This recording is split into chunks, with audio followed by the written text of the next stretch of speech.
This video is brought to you by John Robson Guitar Tuition. If you enjoy the content, please consider supporting the channel by enrolling on a course, purchasing some guitar lessons or a t-shirt, or you can join my Patreon. Now, on with the show. Hello chaps, welcome once again to John Robson Guitar Tuition. As always, I do hope you're well. Now then, indulge me for a second while I take a little bit of a trip down memory lane. In the 70s, and indeed the 80s in the UK, it was perfectly legal to advertise certain tobacco products on TV. You couldn't advertise cigarettes, but by some kind of bizarre loophole it was okay to advertise cigars, and there was a long running advertising campaign for a certain brand of cigar, which basically it was a bit sort of comedic. There was a poor chap usually who was having the worst day of his life. You know, his missus had run off with the milkman, his faithful dog had bitten him on the backside, he realised he'd won like a fortune on the football pools but forgot to post his coupon, that kind of day. And the only solace or comfort that he could get was sitting down and lighting a cigar.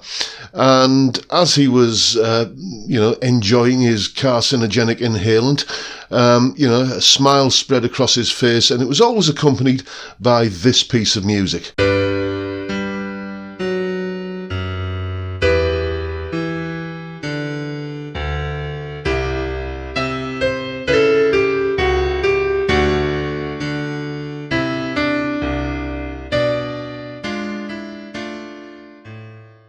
And I think the reason why whoever was in charge of that ad campaign chose that piece of music is because although it's slow, there is a warm, comforting kind of feel to it, which I guess is why that piece of music, or the basic principle which underpins it, has been used countless times over the years by many songwriters to create a whole plethora of successful and very enjoyable pieces of music. So today what we're going to look at is exactly what is going on that makes that whole kind of piece of music or anything based upon it sound so good. Here we go. Okay, so what we're about here is basically creating a major key chord sequence that does the same thing as the minor key chord sequence that we looked at last week. Basically, we're looking at having a bass line that descends a scale. Now, last time with the minor thing, it was a bass line that descended chromatically from like an A down to a G sharp, down to a G, down to a F sharp, to an F, and so on. We're not going to do that this time. We're just going to descend a major scale, the C major scale. So we'd better have a look at what chords we've got available to us in the key of C major. There they are. So the idea is we're going to create a chord sequence which descends a C major scale using notes from the chords that you can see here. So we'd better have a look and see what notes are in the chords. There they are. And if we just take four of those chords, the C chord, the G chord, the A minor chord, C chord again, and then F, we can create a bass line using the notes in the chords, which descends from a C to a B to an A to a G to an F, like this.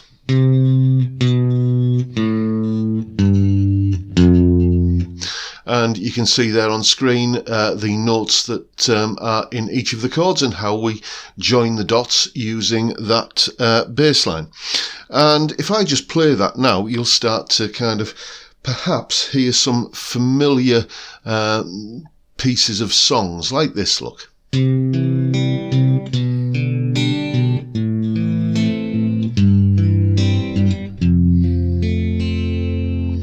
Okay, there are hundreds, probably thousands of songs that use that little descending thing. You can continue it further on, as you're going to see in one of the examples that comes next, and basically complete the cycle and go from one end of the scale to the other. But many songs don't do that. They just kind of take that first four steps. So, tell you what, here are those examples that I was talking about of well-known songs that use this little descending bass line major key trick.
And of course, there is all of the resources up on my Patreon page for this lesson. What do you get? Well, you get that clip that you've just seen there of me explaining what's going on.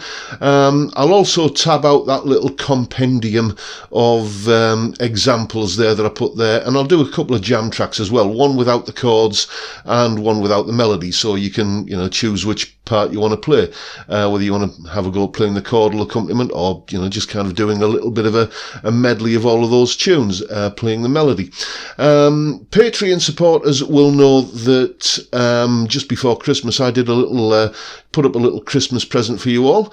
I basically posted an album full of cover versions that I've done over the years for you to download and have on me, and on that album there is my version of that Procol Harum tune.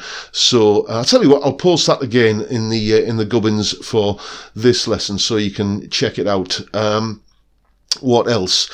Oh yeah, there's a chord dictionary that I'll post up there as well. You've probably got it from last week's lesson, but I'll make sure I include it in this just so it's there, so you can have a go at figuring out that chord sequence in any key that you want to do it in. And as I say, that's all up on my Patreon page. There's the address and the link is in the description. Thank you so much to everyone who's supporting me in that manner, or any of the other ways, the courses or the Fret Zealot thing or anything like that. All the links are downstairs in the description. Thank you already if you are already supporting me in that way, and thank you in advance if you're thinking about doing it. Much appreciated. But that is pretty much it for today, folks. I hope you've enjoyed the video and found it useful and informative, and if you have, please hit the subscribe button and the notification bell if you haven't already done so, and why not give me a like while you're at it. Don't forget the live stream, 5 PM UK time on Friday. I'm sure you know by now that we just sit around and have a beer and natter for an hour about whatever crops up. Great way to kick off the weekend.